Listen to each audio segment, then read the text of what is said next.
Hey everybody, it's Miranda here, and I've got a tutorial to share with you guys for this Really Deuce Education Design team. And I have recently received this rust kit from a friend of mine. It's the Scenic Rust Kit, and it's from Deluxe Materials. You can look this up online and buy it. But I tried to use it once and it didn't quite come out, so I'm trying again. And this is a scrap canvas that I have. It's got a lot of tissue paper and texture on it. And what I've done is I've went ahead and painted it with a couple of coats of gesso from our kit last month from Really Deuce to cover up all that background. There's a little bit still showing through, but it's no big deal. I know for this, I think this is typically intended for metals, but it says it can be placed on any surface that you can paint as long as it's non-porous. So what I'm going to do is I'm going to seal it with Mod Podge a couple of times so that there's no to get the porous surface off of there. So what I'm going to do is just get my paintbrush. This is purely experimental, y'all, but if you are seeing this tutorial, then obviously it worked out, because if not, then I won't be showing it. But so I'm just going to go on with Mod Podge and just get it really good all over the surface. And I'll probably do 2 layers just to make sure it's nice and sealed. And the first time I did it, I don't think I had it mixed up enough. I think I had too much liquid and not enough powder, because you're supposed to put like equal parts. So hopefully this time it will come out better. I'm going to go ahead and prep the sides too. I don't really intend on doing the rust on there, but just in case. And there's tons of texture on this canvas already from the tissue paper and the spraying and stuff I did originally that I covered up, so it'd be really cool if this turns out well. And if it doesn't, then I'll just stick to the metals and stuff, which is what it is intended for, and I will show you guys how to use it on the metals, because I have actually done that successfully. Okay, so I've got a really thick coat of Mod Podge on there, and now I'm just going to let this dry or speed it up with my heat gun, and then I'll put one more coat on it, and then I'll come back and we'll get started on the rest. Okay, I've got a really thick layer on here, y'all. It actually feels really cool, and it makes me want to play around with Mod Podge as far as creating texture. I've had a few ideas while heat setting this. It bubbles up a lot. This camera doesn't quite focus like my other one does, but hopefully you guys can see the texture on there. So there's a super thick layer of Mod Podge on there. Okay, so now it says to mix equal parts here, but where I found the trouble is they don't really give you anything to kind of measure. It's hard to see if you're getting equal amounts of a liquid and equal amounts of a solid, because this is powder and then this is some binder suspension liquid. So I'm going to eyeball it again, but hopefully I get it better this time. I'm filling it up to there because I don't want to waste all of this. There's not that much in here, and I don't want to ruin it. So, okay, pouring it in there. And now I'll get my liquid.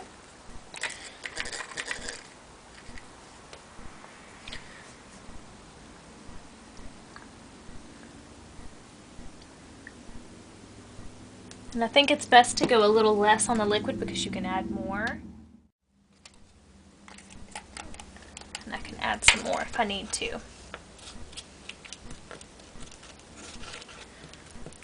And it smells like rust, like immediately, for those of you who know what metal smells like when you're working with it. My honey has a shop, and every time I go out there, this is basically what his shop smells like. So, yep, I think that's a pretty good consistency. It's hard to convey on video, the consistency, but it's almost kind of like a little concrete paste, or like modeling paste. But I think that is pretty good. I might put a tiny amount more.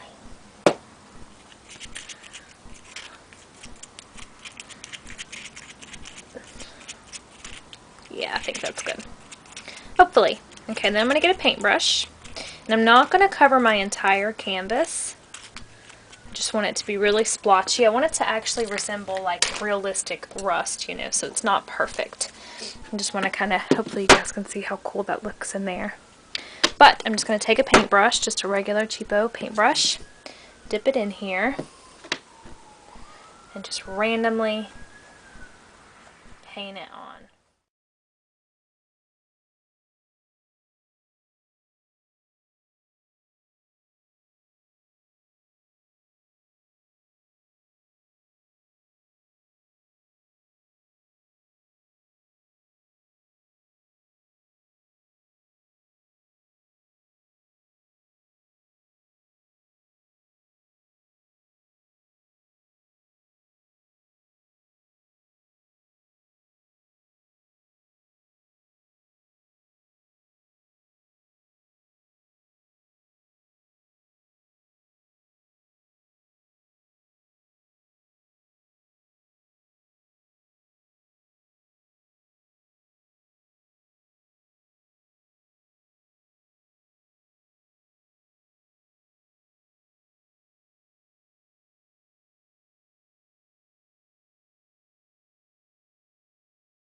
Okay, while I'm waiting on that to dry, and it does take a couple of hours, y'all, to dry thoroughly.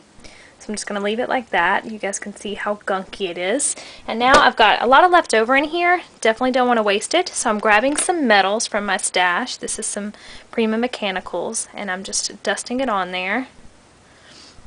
Okay, and I'm going to go ahead and grab that was a mechanical. These are some random metal bits from my stash. This is a leaf.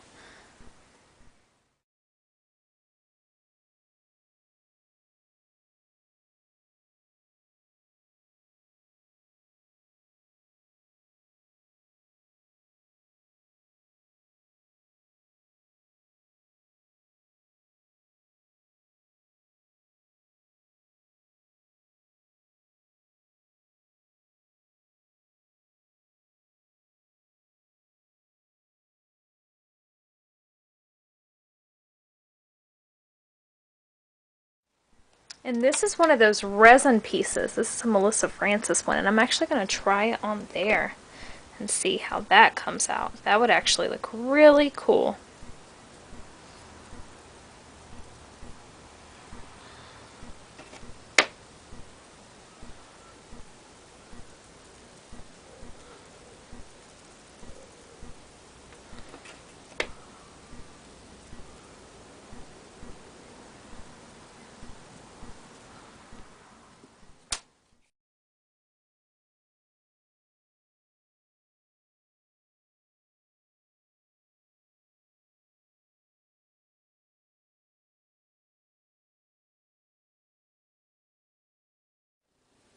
Okay, so I've let these sit for a couple of hours. I got busy on some other projects and just forgot about them, but you know, as long as they're fully dry, I don't know exactly how long it takes. These have sat here for probably like 4 hours, 5 hours. So now what you got to do is take the Rust Developer, the Scenic Rust Developer, it's the blue liquid in the kit, and you're just going to paint over them, and this is what activates it. And then at this point, they say it takes about 8 hours for the rust to develop, so it is pretty late at night now. I'm just going to put it on before I go to bed, and then when I wake up tomorrow, we will see the results and see if it worked out. So you just take a clean paintbrush and just brush it on there. Doesn't say how much or how little, so I'm just going to kind of hit all of the areas pretty well.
Okay, so I've let this sit overnight, y'all, and I got a little ahead of myself. I was so excited that it had turned out. I started spraying on it immediately and started working on the canvas, and I had to stop myself. So ignore the pink here. This totally was just me spraying on there, but the rust definitely came out, y'all, and I'm so super excited about it. It's really, really pretty. Of course, there will be still shots for you guys to see at the end, but it just turned out extremely cool. And I got a piece of sandpaper, and I was playing around with sanding some areas, and you can really manipulate this and get it to look super natural. So I'm going to keep doing that and playing around, but I'm super thrilled with it. And then here's all of our little embellishments that we did.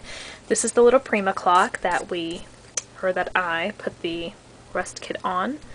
This camera doesn't like to focus, but hopefully you guys can see that it's really cool.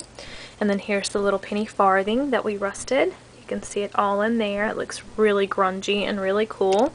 And I'm super happy about the resin because I love using resins, and now I've found a new treatment for them. So I'm going to go in and sand a couple of areas to get a little of the white to show through. But this just came out awesome. I'm super happy with it. I'd say my favorite thing is the way it looks on the resin. So, but it's really, really pretty. Okay, and then I'll just show you the other ones. Here's the key that we did. Super rusty. I'm going to sand some of it down because I put a little too thick of a coat on there, but it's like last time I did too little, this time I did too much, so now I kind of know to do a happy medium of the two. So I'm just going to sand it down a little bit. And then here's the Tim Holtz clock, all rusted, and I'm going to hit that one with some sandpaper a little bit, take some of it off. Yeah, this just is awesome, y'all.